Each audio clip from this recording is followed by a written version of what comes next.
By now, maybe you've seen that Trump was meeting with the president of Liberia and he said this. Well, thank you. And such good English, such beautiful. Where did you learn to speak so beautifully?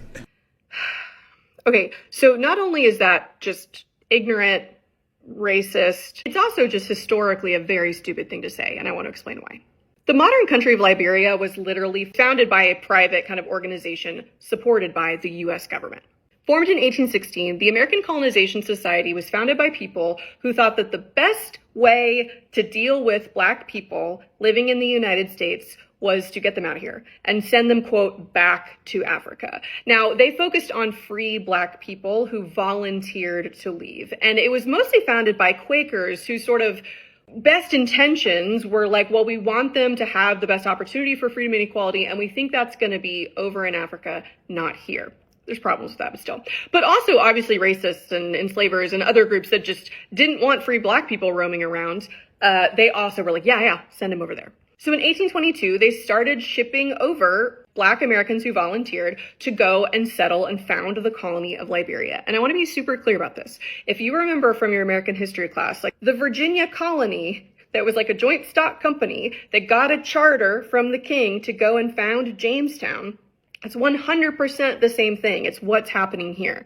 You have Black Americans going and settling and colonizing a place where there are already people living there. So where Liberia is today, it was known then as the Pepper Coast, and it had been inhabited by people for a very long time, but we know historically, at least going back to the 12th century, as especially the kingdoms, the kind of gold salt kingdoms of Ghana and then Mali and Songhai started to collapse, desertification kicked in, and people started to head toward the west coast of Africa where the land was better.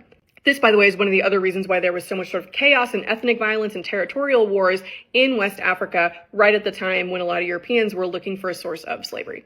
So they found this colony. They bring with them English. They bring with them Protestant Christianity, this sort of Republican idea of government, like a republic. And by 1847, about 25 years later, they issue a Declaration of Independence. They settle on principles within like a constitution similar to the United States.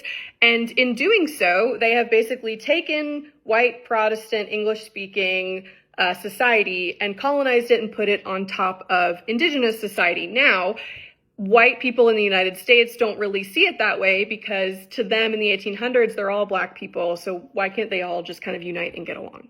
Some of the Black settlers did mix. They did marry with indigenous people, but for the most part, it was just really difficult, right? They speak different languages in the same way that a lot of the borders that were drawn on Africa later didn't really make a lot of sense. This one didn't really either. But all of that is to say, for the President of the United States to tell the President of Liberia that he's surprised he speaks really good English is not only racist, it's also just historically so dumb.